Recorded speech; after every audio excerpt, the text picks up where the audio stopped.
Hey YouTube, it's Magician34, and I've decided to do a product review of the new Premium Collection.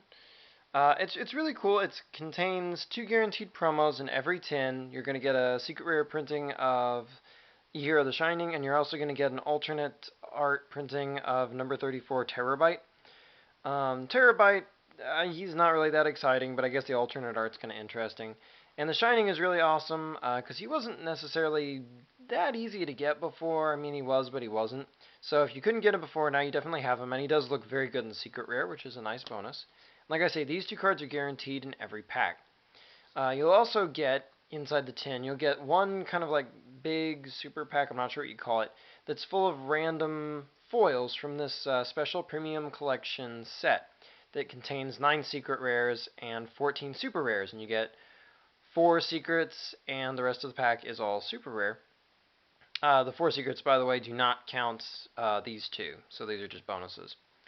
It's a 23 card set. Let me tell you, I bought 3 tins and got all but 2 cards in the set, and they were both super rares anyway.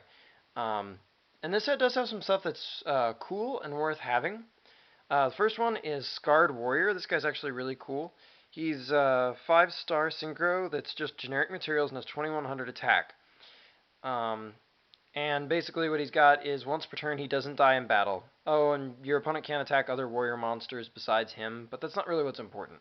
What's important about this guy is you can summon him in attack or his 1000 defense, but probably in attack. And he doesn't die. And he can also, he also has the benefit you can attack into 2100 point things, kill him in a trade-off, and still keep this guy. So in a way it's like he's a little bit bigger. But he's pretty handy for that. If you don't want to go for Catastor, this guy could easily be your target.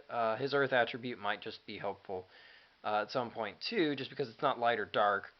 I don't think Kokimaru Drago is going to be a big issue with dragons or something like that. I don't count on that being meta or anything, but just in case, you know, never know. Could be handy.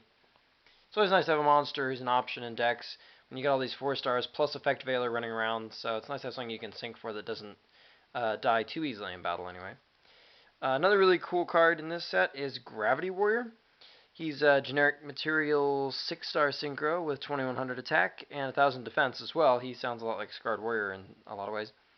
But when he gets synchro summoned, when he's synchro, not just any summon, when he's synchro summoned, he gains 300 attack for each face-up monster your opponent controls. Oh, and during your opponent's battle phase, he can also take one of their face-up defense position monsters and switch it to attack mode and force it to attack him. Well, actually, come to think of it, sorry, that's one defense position monster, so he can actually flip things and make them attack him. Which is kind of cool, but the main thing is that he's got the ability to pump himself, so in theory, he's actually a better generic 6-star target than Gaia Basically, if your opponent's got 2 face-up monsters on the field, this guy becomes a 2700 point beatstick, which beats Gaia so that's actually pretty cool. If you find yourself sinking for 6 and you want a good beatstick, this guy's definitely worth considering. He's a card to get 1 or 2 of, just kind of speculatively, which is really cool. Void Ogre Dragon is a really neat card that came in this set. He's one of the secrets, obviously. He's 3000, which doesn't suck. He's an 8-star. He needs a Dark Tuner, but it doesn't matter what the other materials are. And he's got a once per turn during either player's turn effect that says if your opponent activates a spell or trap, you can negate it and destroy it. But you have to have no cards in your hand. So in some ways, he feels a lot like 6 Samurai Shien. He's not quite, but he's pretty close. He's almost like an Infernity Shien. And Infernities can make this guy really easily, and so this guy actually gives a pretty good boost to a deck that was definitely in need of a boost. So that's a really awesome card. There's some other interesting cards like Masked Hero Acid, because the Masked Heroes really need a lot of expansion, and while it's another water, he's very good. He Harpy's Feather Dusters your opponent, and if he does, he also shrinks their monsters by 300 attack, which is nice. You can also Mask Change your Absolute Zero to blow all your opponent's monsters, summon this guy, and then Harpy's Feather Duster them all in 1 stroke. Plus it doesn't suck that he's 26-21, so he's pretty big. And the other Masked Hero doesn't stink either. They now have an Earth monster they can go for that's 28 and 3000, which is pretty big. And his ability is kind of but it's actually not too bad. When he kills a monster and sends it to the grave by battle, you can actually special summon a level 4 hero monster from your deck. And that's any hero. It's probably going to be Elemental Hero. But still, you know, just any hero. So basically what you're going to do is you're going to mask change into this guy, pop and kill something, and then summon, like, say, your Elemental Hero Alias in attack mode and deal him 19 more or something, which is pretty cool. So it's just cool if we ever decide to go with masked heroes, it'd be nice to have him. Armored B is worthy of note. He's easy to get, and his 1600 attack means you can't recruit him, but he's still sort of a quasi-Gale, because he has an ignition effect that once per turn just halves the attack of one of your opponent's monsters till the end of the turn. But still, it's a pretty cool effect, so it's nice to have him. He's just interesting. And Machina Cannon could be useful later on, or if you want to play Machinas now.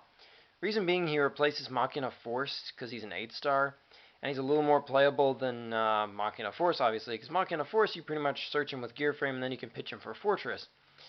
But with this guy, he's a little more playable because you might actually special summon him out of your hand, and while his special summon leaves him with either sadly low attack or basically pukes out your hand for very little justification, cool thing about him is you can just summon him off discarding one monster from your hand to be a 2200 point defense. So if you have to play him, I mean, you at least can, and he's not that bad.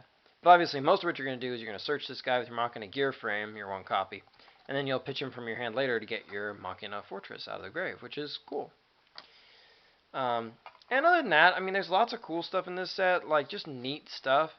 Good art. I'm amazed they didn't edit the art on Fallen Angel of the Roses, so some cool points for Konami, who really needs cool points right now. Firewing Pegasus, never thought I'd see this thing in print in the States. It's not good, but it's really cool to have, just for the old bees like me.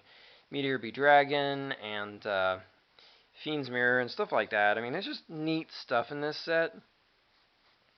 So, anyway, just buy a couple of tins or trade for them. They should be really cheap, I would think.